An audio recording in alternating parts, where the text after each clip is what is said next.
Hello, everybody, and welcome back to the Apple Box Chronicles. My name is Peyton Buteau. And I'm Adryon Thomas. And today on the ABCs, we are taking you from A to Z on The Patriot, starring Mel Gibson. We are getting very patriotic for this 4th of July week, because when you don't feel like celebrating the real America that's all around you, you kind of have to look at some, I don't know, I've heard this be called history porn. I don't know. I feel like this is more like a fantasy film than I've heard it be called that. porn. History porn's crazy. Yeah, I've heard it be called that. I did not come up with that myself, but it's a historically inaccurate, fantastical revenge story. Not literally fantastical, like not magic, but No. dude, magic in this movie would have been dope. Yeah, But- no, it takes place in like a real time in American history, but none of the people, well, the majority of the people in it aren't real, and the events are kind of like combined events, so it's not based on any truly real event. It's kind of like an amalgamation of like a bunch of different things going Yeah, on. it's one of the ultimate dad movies I've ever seen. Yeah. Probably would crush it with like an older crowd these days. I mean, I don't know. I think a younger crowd will also when I first saw this, I was like pretty young, and I always had this opinion that if you showed this to most teenagers that weren't into like the American Revolution, and you showed this to them, I think they would get a bit more into it because of how like entertaining and like brutal and crazy it gets sometimes. I guess what I mean is just that this, if it came out at the right time in your life, there could be a sort of nostalgia for this movie. Sure. 'Cause it's a mixed bag a little Yeah. bit. But It's not. there's just so much it attempts to do to be very gratifying and satisfying Yeah. and spectacle, all that stuff, to where I feel like you could definitely watch this movie and then decades later be like, God, that was so sick, and then go back and be like, oh my God, none of this is actually like there's some things that could definitely rub people the wrong way. Yeah. is what I I'm mean, if saying. you're a history buff, this movie is not for you. If you want like a strict like accuracy to the history that it's portraying, then this is not going to do it for you, because it's very much not trying to be historically accurate in the ways that you might assume it would be.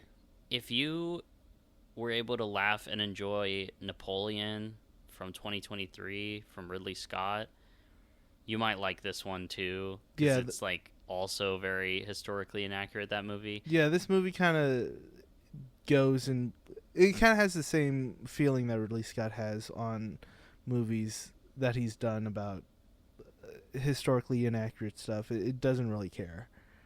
And those are the Saenz brothers, Science both Brothers. Napoleon and Mel Gibson. Oh, yeah, or that's true. Joaquin and Mel Gibson. I didn't even think of that. But this was like prime Mel Gibson era. Yeah, he was this very was- beloved, not like we know him now. Yeah, before he was canceled, I guess. Well, He's still making stuff. Like he's still got, I think, the Passion of the Resurrection of Christ, I think, is still something in the works. no, going I on. mean, I just, yeah, I mean, obviously I do not like him, but Yeah. I do think he is actually an incredible actor. He's great. Like his acting, especially in this time in his life, like Yeah. these performances are great. Like the way that he conveys emotion, like his face just melts. Yeah. And I just think that is really effective. I mean, he does a lot of that in Signs as well, and it works really, really well. Yeah. So I do commend his performances of this era, but like, of course, the more I see and know of Mel Gibson today, the more I just do not like him. Yeah. Also, Flight Risk, one of the worst movies I've Yeah. probably ever seen, like at least this decade. Yeah, we constantly talk about how bad that one is. Yeah. But, yeah, And all the AI and all that. when this movie came out, he was like such a big thing. Like he was like basically a superstar, and he'd won for like Braveheart before. So this was kind of like in his wheelhouse of the type of movie he would be making, because it's very reminiscent of Braveheart. The character goes through very similar arcs, and like this kind of revenge, revolutionary period piece type movie. So it makes sense that Mel Gibson is the guy in this movie. But they also, I think they asked Harrison Ford to be in this movie first, or as like another option, and he was like, no, it's too violent. And it kind of bases the American Revolution around just one guy getting revenge. That's accurate. Which is very accurate, and I understand why Harrison Ford would not be in this movie. Accurate to what the movie is, not accurate to the American Revolution. Yeah, yeah. But I was thinking about it. I was like, I couldn't see Harrison Ford in this role. I can't even imagine it. Like, it's like I imagine it, I'm like, that doesn't make sense. I can imagine it. I don't imagine it working nearly as well as it does. And also, like, I guess we'll just kind of like let this out in the open. We both like this movie, and you even said it was Roland's best film. Roland in Emmerich, a lot of ways, I do think it is his best film. I think you could argue that maybe Independence Day also could be his best film, but this movie's just doing something a little different than what Independence Day is doing. Well, it's doing a lot of things different than that, but I don't know. There's I have a lot of nostalgia for this movie, but I also just, even today, just enjoy watching it. Even with all of its criticisms and inaccuracies and a lot of its flaws, because it's not a flawless movie. It's very flawed, but deeply, there's something just enjoyable about watching this movie. No, yeah, definitely. There is just I guess a moment, the inciting incident of this film, where you're just going to be like, either, oh no, this is going to be ridiculous, or oh, this is kind of awesome. Yeah. I think it's an interesting movie because it's kind of like it's kind of Oscar baity in a way. Like it looks beautiful. Caleb Deschanel is like a great cinematographer. He's also the father of Zoe Deschanel. If I did not know that. If anybody didn't know that, yeah, and he's worked with like great director. He was especially really good back in like the 70s and 80s, like with The Natural. Anyway, the movie looks fantastic, and the score is by John Williams, which is it doesn't feel random. It kind of feels appropriate for this movie, but the fact that it's not directed by Spielberg kind of feels weird, because it has that very Spielbergian sound to it.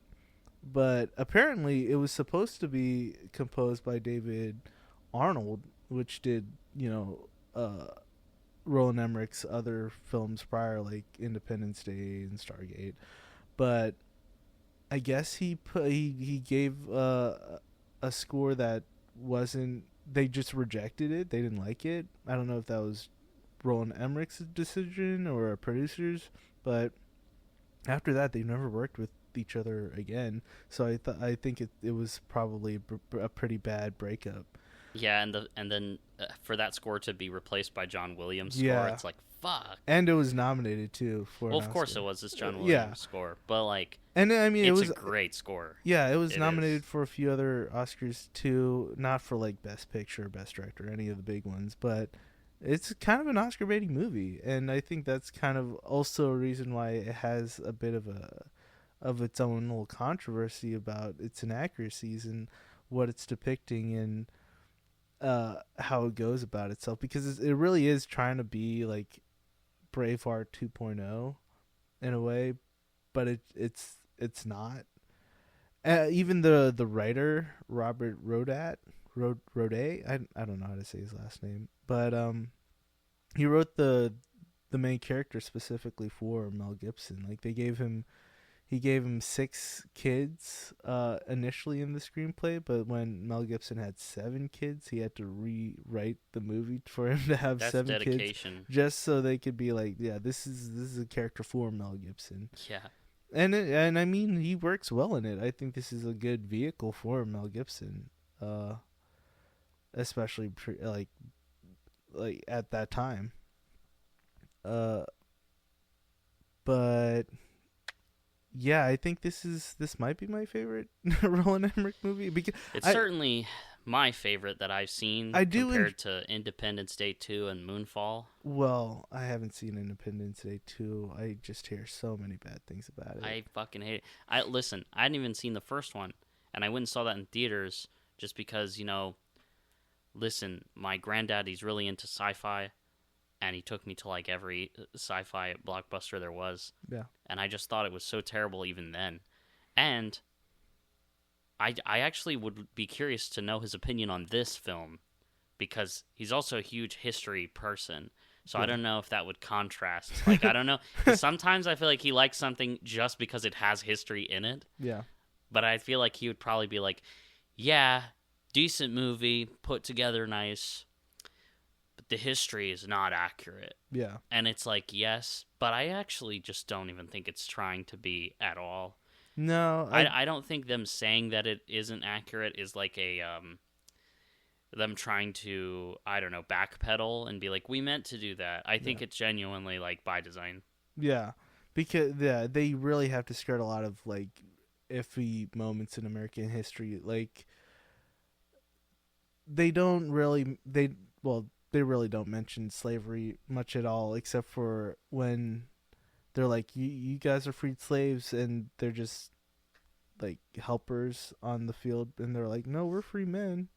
But it's not. It doesn't. It feels like they're writing around it. They are. And because... the one.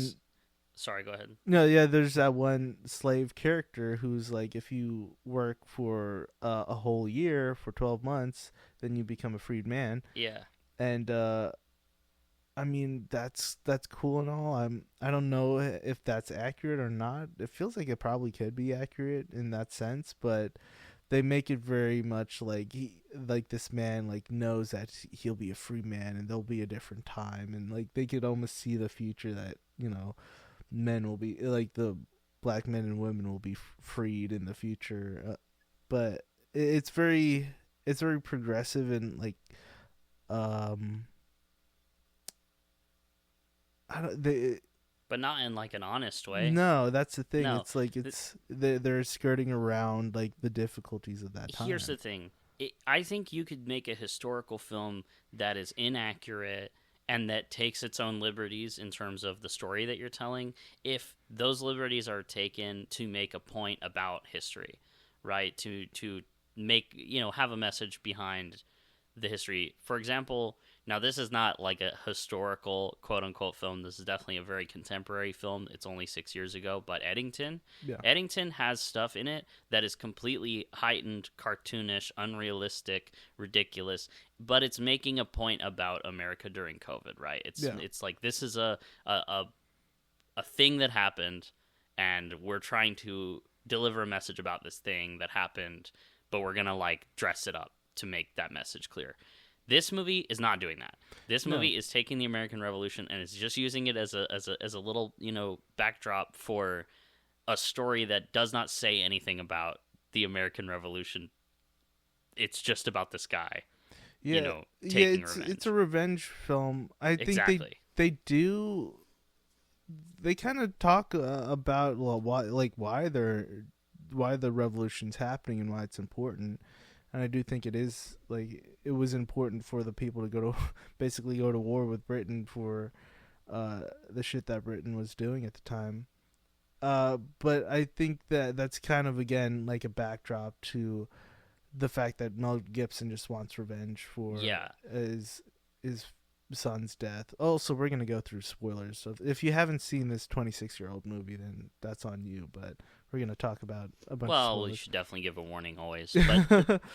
But you see what I'm saying, though, is that that's the liberties it takes is not to, like, it is actually avoiding things in order to make the story work and to serve itself in a way that's not relevant to those things. It is completely discarding them. Yeah. And that's why it doesn't work as well. That's why it offends some people. That's why I could totally understand why this movie is just not for everybody.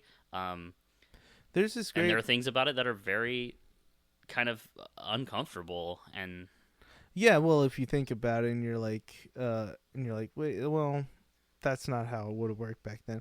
There's this great thing. I think it was Roger Ebert that said that there's a lot of good stuff in this movie, but obviously I'm paraphrasing this, but the fact that they didn't use like real events and real people, it's interesting enough with the real stuff. Then why didn't they just use the real events and the real people for what had happened during that time? He still would have most likely been able to tell a pretty good story with the inaccurate depiction of the history of what was happening. Uh, which I agree with. Like, why don't we just have an American Revolution movie, with the people that, fought the revolution, instead of just making up people just to tell a story that we could easily also tell with what happened. Yeah, it's interesting enough. Why don't we just tell that story? But this movie's not trying to do that. I think it's really just wants to be this action war movie with a bunch of like cool little drama moments in it that's just very satisfying and entertaining to watch for this like pre 9/11 America, where everybody like it's peacetime America. It's like this is like, kind of like a big hurrah for America. That it just wouldn't really fly today. Yeah. But the production itself, like the props and the costumes and stuff, Yeah, were a little more. Yeah, I don't think the producers were ever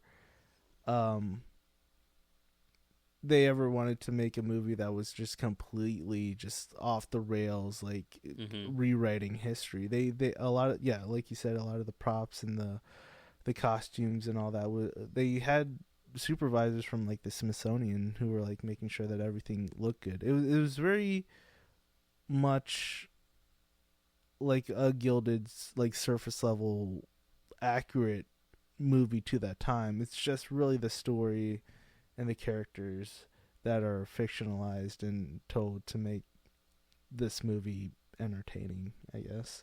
And so all the accuracies in the movie are just like props and costumes and all that stuff. But it is, which is still really cool. It is really entertaining. And it really does make you feel like you're in like the movie set in the American Revolution. And again, it's shot so beautifully that you kind of have to look at it and kind of be mesmerized by what you're watching.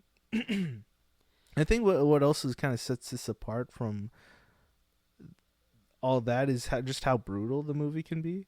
Like this is a rated R, a very rated R movie. Like some of the war scenes, like people are getting like their legs and heads blown up by cannons, and there's moments of gruesomeness even with the Mel Gibson character, and like that first moment where he gets his revenge, which is kind of blew you away for a second. Dude, I couldn't believe it.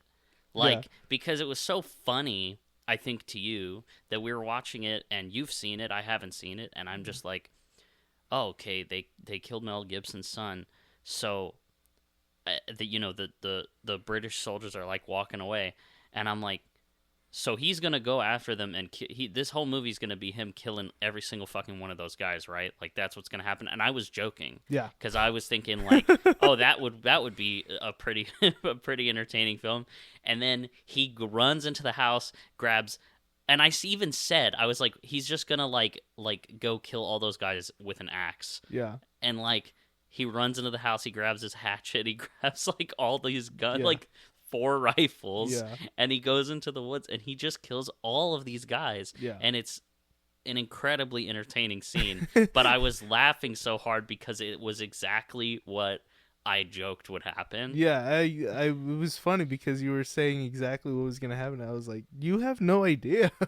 Like this is gonna happen. And it's also it's messed up because he's like having his kids fight with him. He's like, you guys are gonna be over here, aim small, miss small, and these kids are like murdering these I know it's messed up. It's messed up. What's going on? British But soldiers, and it's they're having messed like up. PTSD and like trauma over it, and it's. I think that's also really interesting when it shows like how young people were, especially back then, that really wanted to be involved in the fight in the war, and you could tell that the character Benjamin Martin, he's seen war, he's gone through it, he knows like the bad effects He's a little that'll bit have like on him. John Wick. Yeah, and he doesn't want that for his kids, but the moment one of them dies, he's like, well, I guess we're in it now. And now the kids have to go through that kind of same thing, and they never realized, and you could tell that they never realized how brutal and how scary and how bad it could be. And I think that's something they could have pushed forward a bit more with the movie, but they kind of just have that one moment and they just let it pass a bit. But I do wish they would have done more with that, because from the very beginning the kids are just very like excited to go to war, and he's like, no, that's like, war's bad, and he's like very very much like anti-war at the very beginning of the movie. And You should watch our episode on War of the Worlds from last week, where we talk a little bit about something similar. yeah, but yeah, I thought they could have done more with that, but it was interesting that he didn't take on the entire army by himself, or the whole mess of people that they had. He involved his children, and it's like, wow, that's something that probably really did, like, things that would have really happened back then, and it's kind of messed up to think about. It's honestly stuff that's happening today It is. in certain areas. But yeah, I was looking at this, and yeah, it was Mark Gordon, the producer, was even saying that while we were telling a fictional story, the backdrop is a very serious history, and you could feel that in the movie. I do think that is the biggest criticism, though, is that if you have this serious history, why don't you just use that as It the almost, story? yeah, it doesn't feel like it lessens the seriousness of it, and it's just a very like movie-ified Yeah, experience. Like it just feels, it's peak 2000 cinema. yeah, right there. it just feels so manufactured, but like sometimes it works really well, like in the scene when he's in the woods and I'm like, whoa, this is awesome. Yeah, Other times didn't work so well for me. I feel like it gets overly sentimental at times. yeah. And just some of the American flag waving, like slow mo, like, melodramatic stuff like that. It just doesn't always land for me. It kind of takes me out sometimes. But Especially with today, with with what has happened in our country and what people have gone through today, it feels like so overblown and like, oh. But it back feels then, a little cringy to watch. back then, the American nationalism was like big and proud. Yeah, and yeah. like people love that stuff. Yeah. When this movie is a product of its time. Like, Yeah. if you watched it probably when it came out, yeah, everybody would be like all about that. But yeah, me watching it today, I'm just like, that's cringe. I don't I don't like that. But I kind of like take it as a whole package where there's that stuff, but then there's also just like also some of the same slow-mo, some of the same filmmaking is just used for some of the most just, I don't know, some really satisfying action. Yeah. And Jason Isaacs just has a great look to him and a great performance as the villain. He just looks evil to me. Like, Jason you just look at Isaacs him. is just one of those great actors that could always play a great villain, like no matter what. And apparently, he's like a super super nice guy. Yeah, in real life. probably. I It's don't always- doubt it. Yeah, it's always just I always love it whenever like the nicest person of all time just plays a villainous character and he just pulls it off really well. Yeah. I think they wanted like Jude Law to play that character at first, but he turned it down, and so they got Jason Isaacs, which is, I think it was a better choice, honestly. No offense to Jude Law, he's a great actor too, but I do like Jason Isaacs in this role. I think it works better. I think Jude Law.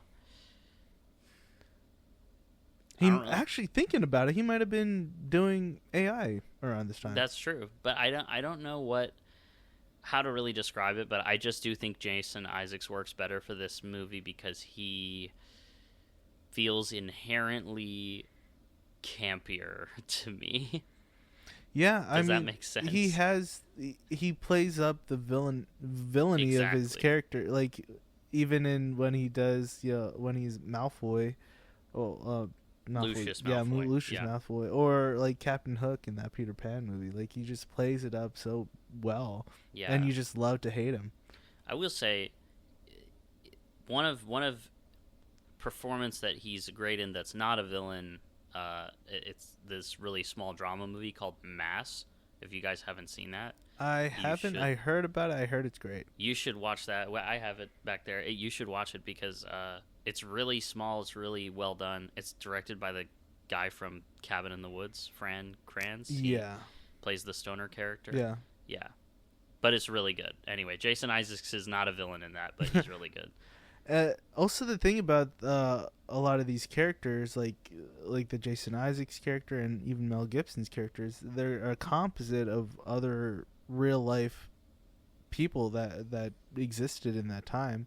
Like Jason Isaacs' character is loosely based on Bannister Tarleton. I think it's Tarleton. Tarleton. We have all this written down, but I was kind of spelling this stuff phonetically because the way it works is he will be talk about it. We'll be brainstorming and having conversations, and I'm typing everything, and I just kind of it's like chicken scratch almost. Yeah, and the Benjamin Martin characters based on like a few other characters, mostly like Francis Marion, Andrew Pickens, Daniel Morgan, and Thomas Sumter. And now some of these people are like actually awful people. Yeah, there was a big controversy because Francis Marion, apparently he was a really bad person. Like he killed a lot of Indians for fun. He was a rapist. He was just a bad person, and I'm sure a lot of these people were not very good people. Like, I think in most history, most people are bad people. But again, with this movie, they it's probably just like sanitize. Small details. Yeah, they sanitize everything so that it's not so in the front, and they probably more in the pulled background. just like small details from each one of these people, and it's like. And then, obviously, they wrote the role for Mel Gibson as well. I mean, that's literally informing the amount of kids he has. So it's all very, like, manufactured to just be what the movie needs it to be. Like, this movie is very willing to just create what it needs to operate in the way that it wants to operate. And I think the thing with the Mel Gibson character, too, is that he's kind of haunted by this past in which he was just, like, he brutally murdered, like, folks. And which is basically what like the Francis Marion character person was like in real life. But I also feel like that person didn't have that same reaction that the Mel Gibson character does. The Mel Gibson character is like he's more haunted by what he was doing. But I think back then they were more lively about it. They were happy. Like I've read, like he had fun killing those Native Americans, and I don't think the type of character that Mel Gibson is playing was very like he's not relishing in that. No. I mean, I feel like for everything it's all gonna be taken from somewhere. And just mixed together to make, like I said, whatever the movie needs it to be. Like, even the battles in the movie are amalgamations of real battles that happened.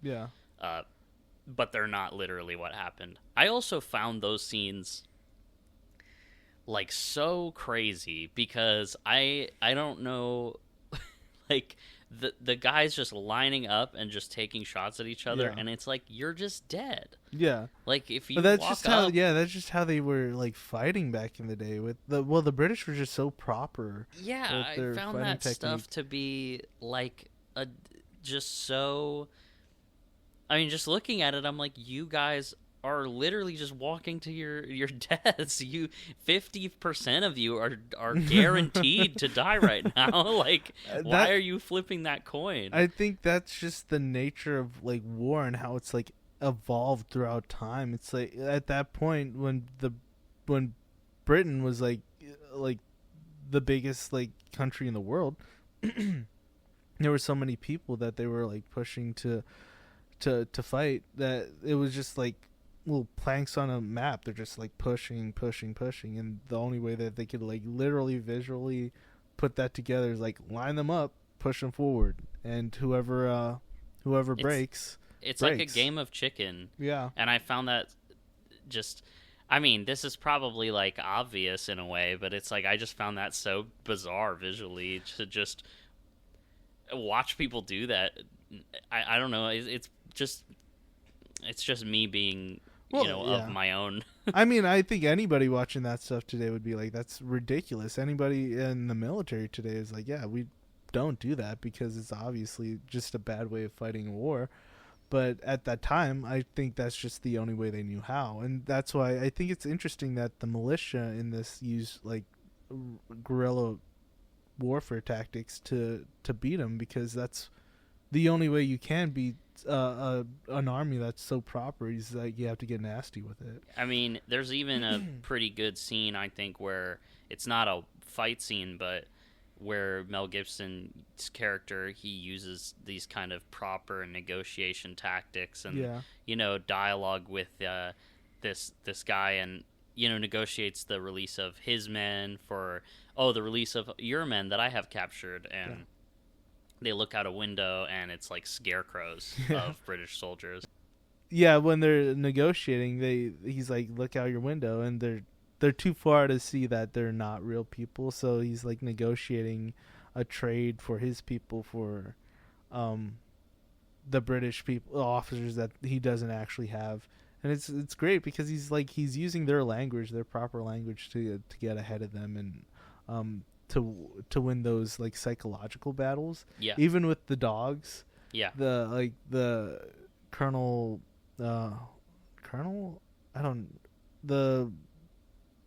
whatever, Tom Wilkinson's character. Yeah, I was gonna say, just give it up, man. You don't remember his name. He has these two dogs which they capture, and it's kind of a funny moment because one of the guys is like, "We could eat the dogs," and the preacher's like, "Eat the dogs." But no, the dogs are friendly with Mel Gibson, and he even takes those dogs back. And I always thought that was kind of a little funny moment.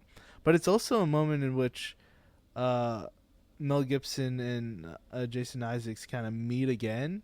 They kind of have this interaction again where he's like, "Oh, I remember you. I killed your silly little boy." And then Mel Gibson's like, "Before this war ends, I'm going to kill you." And it's kind of this great little dramatic moment where it's like, yes, yeah, we're gonna have some revenge in this movie. Yeah, it always comes back to that. Yeah. It always just comes back to the personal conflict. That's honestly, to me, it's interesting because it's like it's definitely the characters themselves in that drama is like really inaccurate, but it's also some of the most entertaining stuff in the movie is the revenge stuff, because me, I love haters, I love grudges in movies, I love like rivalries and things like that. So when there's a revenge movie, I love that. When there's a competition, like a heated competition between two people, I love that. Like The Prestige, where people are trying to outsmart each other. I just love that stuff. So especially with a character like, or an actor like Jason Isaacs, who's just like so able to play evil so well, I do really eat that stuff up. So it's unfortunately I do find it awesome and entertaining, even though I feel kind of dirty about it as well. There is something like just like almost like gluttonous about this movie. Yeah, it's like a big greasy hamburger. It's like, you know, like, it's bad yeah. for you, but you just love it and you eat it up. And it might be giving you like heart disease or something, but you know what? I'll do it. Yes. Also, but, no, go ahead. I was gonna say Heath Ledger's in this movie. He plays Gabriel, one of the sons, Mel Gibson's son. That is another reason that I really wanted to watch it. Yeah, because I feel like there's really not as much Heath Ledger performances that I really remember other than this one, obviously the Joker in The Dark Knight, and A Knight's Tale. But he was just kind of 10 Things I 10 Hate Things About I You. Hate You. Yeah, Brokeback Mountain, of course. that's but true. you haven't seen that yet, have you? That's That's a blind on spot me. for you. That's on me. I do need to see that one. Speaking of which, they actually, I think, considered Jake Gyllenhaal for this role Yeah, in this movie. they which is also considered interesting. him. Also, who else did they want? Elijah Wood and Ryan Philippe.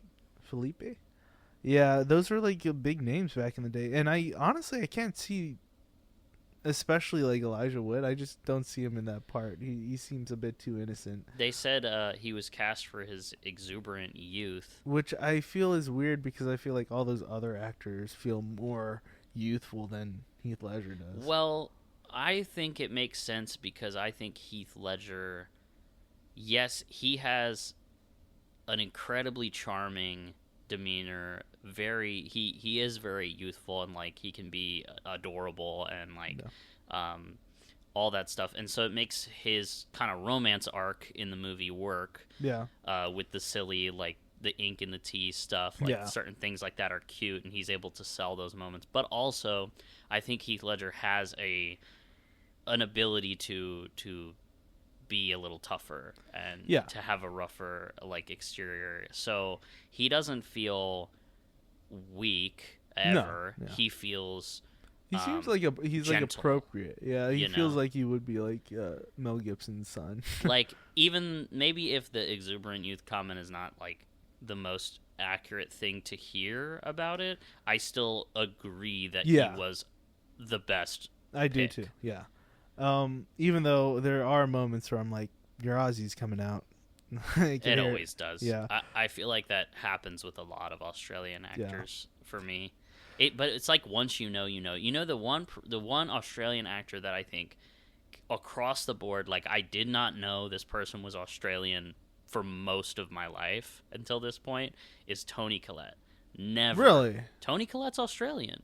No. I knew that. I didn't know that you didn't know that. Oh. No, I've always known Toni Collette was. It took me. I think I was like 18 when I learned that. Like, I had seen Hereditary, one of my favorite movies, the way back that she's in. I'd seen The Sixth Sense. I'd seen so many movies with Toni Collette.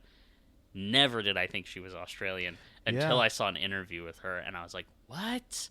Yeah, watch Muriel's Wedding. It's a very, very great Australian. Also, Jacob Elordi, another Australian actor, very good at doing the American accent.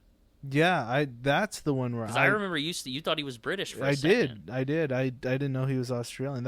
I think that was like probably one of the few people in which I was like truly surprised. That's like, another thing, is that he's really good at doing the British accent. Yeah.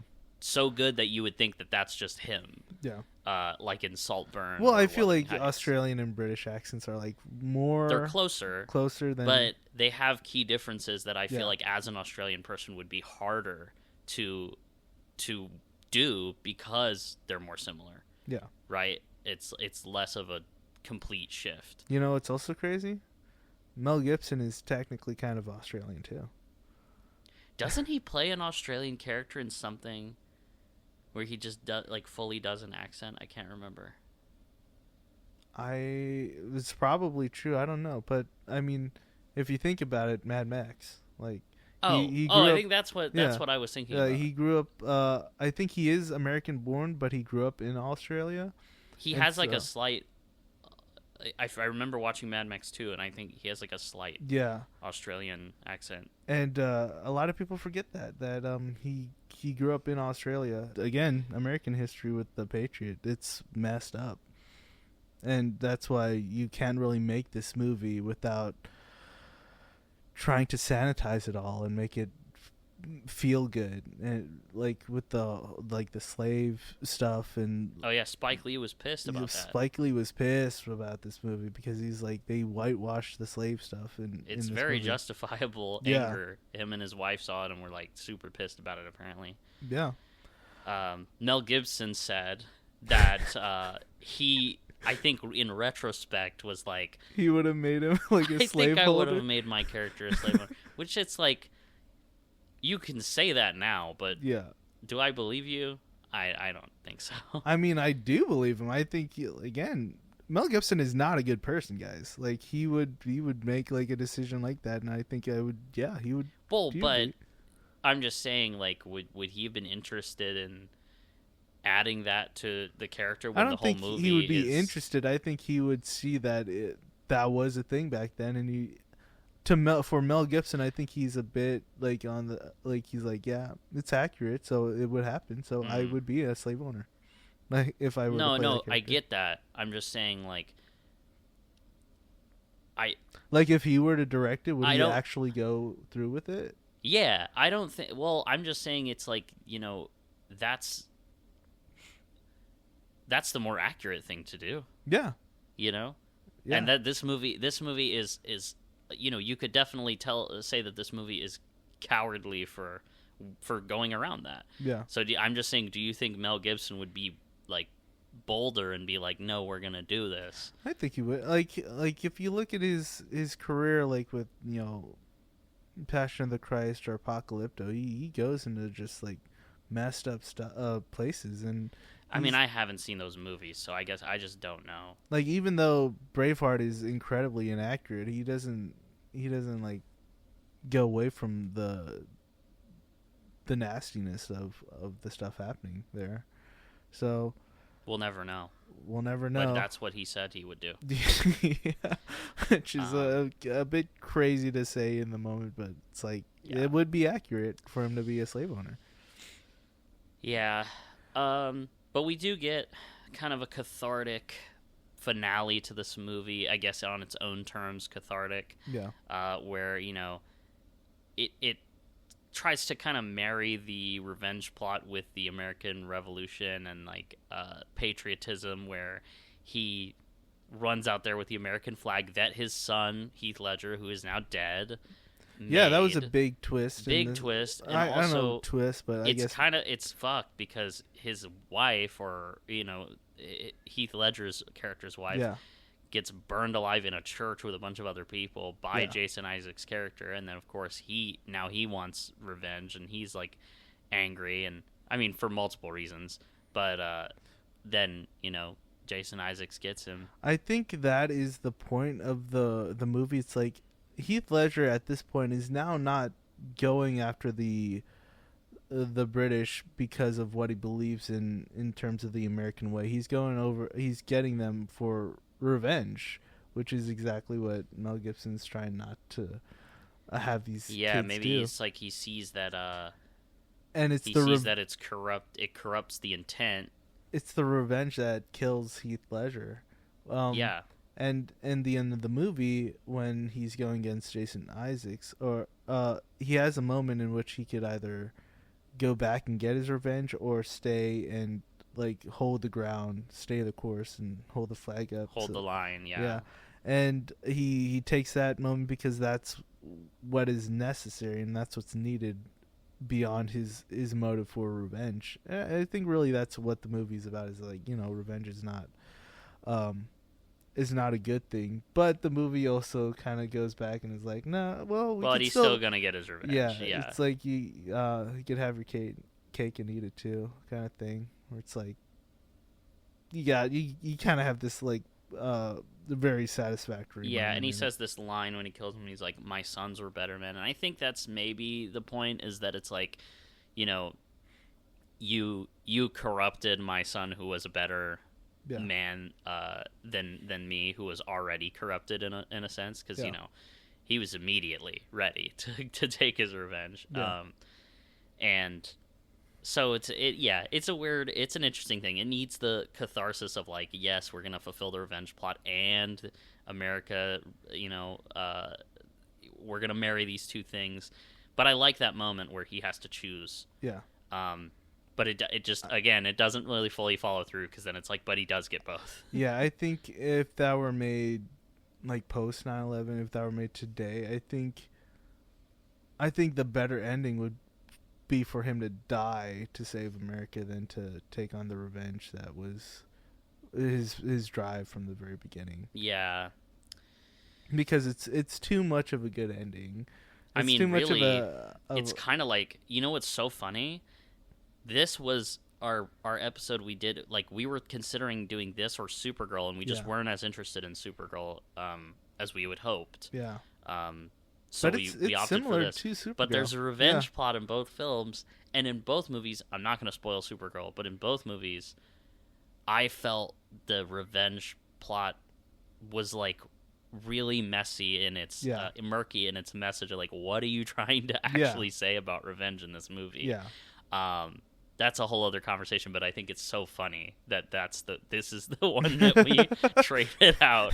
Like, yeah, that revenge plot was too messy. I don't really like that movie, but this revenge plot's really messy, but also this movie's kind of rad in other ways, and it looks good.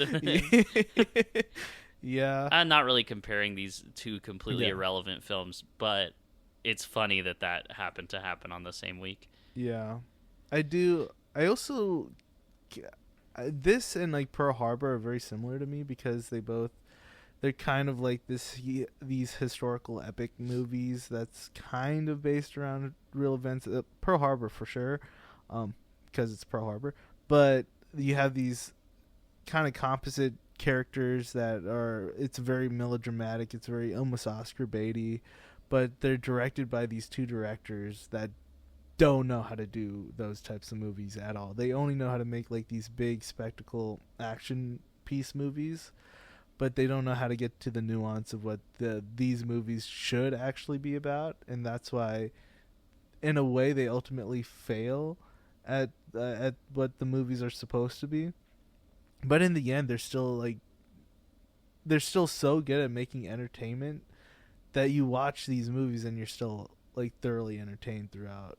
And I know a lot of people hate Pearl Harbor for good reasons. The movie's technically not a very good movie, but I love that movie. I think it's so just like bombastic and bizarre and weird and awesome and great. I want to see it. I really want to fucking see it. Yeah, it's doing kind of this similar thing where it has like this American nationalist, like, we got to go to war with these guys because they messed us up. And I think that's kind of what takes it away from what makes like Titanic so good. Because Titanic, again, is about a real event, but you put these fake people in it, and it's kind of through their eyes of what the event happened, but it doesn't take away from the accuracy of the event happening. That's the thing I like about that movie, is that it's like it's just using its characters as a way to ground the film emotionally, like it just gives it this like emotional through line. It's not sacrificing the event itself. It's almost like it has plausibility. You know what I mean? It's like, two people could have met on the Titanic and fallen in love just like that. Could have happened, and we'd never know because the Titanic sank. And so it's like, in that regard, I think it's more effective because it just has that, again, like that plausibility. It doesn't sacrifice the actual accuracy of the event for it. And I love Titanic, so I've always thought it was interesting that Michael Bay just wanted to make his own Titanic, and instead he made this like this very patriotic, just incredibly like kind of stupid movie, but it's still so entertaining to watch. All these movies are just like very entertaining to watch, and I see why they make them and why they make a lot of money. I'll never forget when I saw that ambulance trailer, and I said, guys, I think this one looks pretty fun. And everyone was like, it's 'cause it's lame, Michael Bay. And the movie comes out, and it's his best fucking film to date, bro. I really think it is. I don't know about that, but it is a fun movie. I do really like it. And it's better than 13 Hours, which is another movie based on a real event, but with a very like gung-ho, jingoistic America first kind of mentality to it. Yeah. Well, do we know what he's doing next? No, I don't. Well, Skibbity Toilet. Oh my god. Oh my god. I do remember hearing about that. I don't know. I feel like it's a meme, like it's a troll, like they're trolling with us. I don't know where that's at anymore, because you can't develop a meme movie for a modern meme like that to try to capitalize on it. That's going to disappear within a month. It's already declining in interest anyway. Nobody who's cares talking about Skibbity Toilet anymore. That's why you don't make movies. They'd be foolish to make that film at this point, I think. It would be so stupid. Make, I don't know, Ambulance 2. No, we don't need Ambulance 2. I wonder what Roland Emmerich's doing. I think I was looking it up, and there's a title called Singularity that he's doing. Singularity, if I know anything about that, it's basically probably about a black hole, because that's what singularity is. Like you reach a point of singularity where basically science just doesn't work anymore. So we'll see what he does next. Roland Emmerich's just had like such a weird and interesting career. Hey, I kind of liked Moonfall. Moonfall is fun. I think all of his disaster movies are really fun to watch, even if they're bad. Not Independence Day. I don't know if I guess that's more of an alien movie. Not the second Independence Day. The second is what I mean. The first one's also really good. I mean the second one. But when he gets like weird with it, it gets really weird. Like 2000, what is it? 2000 BC? 20,000 I've never BC? seen. I don't know. That one's really bad. It's like with cavemen and stuff. Interesting. Okay. Not very good. But then he also does movies like Stonewall, which is like it's about the gay I think it was like a protest in the UK. I'm not in I don't know much about, queer history, but that's what it was about. Because also, if you didn't know, Roland Emmerich is German, and he's a gay filmmaker, which is just so interesting. Why he would always make these like kind of these movies about like dads and their kids and like protecting their kids during like this like during a disaster. I just would never assume a guy like that would want to make movies like that. What's Roland Emmerich's relationship with his dad like? I don't know. Maybe that's the key. It's very interesting. But yeah, I've always had kind of this soft spot for Roland Emmerich, even though he doesn't make great movies in my opinion. But they're just fun to watch. Like, for the most part, they're fun to watch. Like, even his Godzilla movie is probably the worst Godzilla movie ever made, but it's fun to watch. It's a fun time. Anyway, I think we talked about mostly what we wanted to talk about with this movie. It kind of went by a lot faster than I thought, but also we're getting to an hour. Yeah. Oh, man. Well, I like this movie for what it is. Okay, I think it's entertaining. It's a bit long, so I don't know how often I'd really revisit it at all. But for one watch, I didn't have a bad time watching it, but I do think it's definitely got some pretty glaring, pretty unavoidable flaws. Yeah. But yeah, it's a decent dad movie, I guess. I would give it 3.5 out of 5. I think my personal score is 4 out of 5 apples in the box, because I just have a lot of nostalgia and love for this movie. But I think on a more of a I think balanced review, it's probably more of like a 3-star movie. Yes. But I But give it's it the that extra. cheeseburger. I give it that extra star for because it's so. It gives me something. There's something there that I just really like. Yeah, it's a bit ridiculous. Yeah. And so I guess I just can't. I think if you don't take it seriously, you can really enjoy it. Yeah. But I also think that it demands to be taken seriously, which, Yeah. given the historical context, in certain parts, it does demand it to be and I taken just think really that's seriously. where it kind of falls Yeah. apart, because I'm like, wait, I thought we agreed that this was going to be bullshit. Like, that this is just going to be ridiculous historical fantasy. But now you want me to really care, and I don't know. There's just certain things that don't work. But I think we didn't touch upon that. I never really loved about the movies, like Mel Gibson's relationship to his wife's sister. Oh, which yeah. I'm like, I thought that was so silly. Yeah, unnecessary. But that's just something I forgot to mention.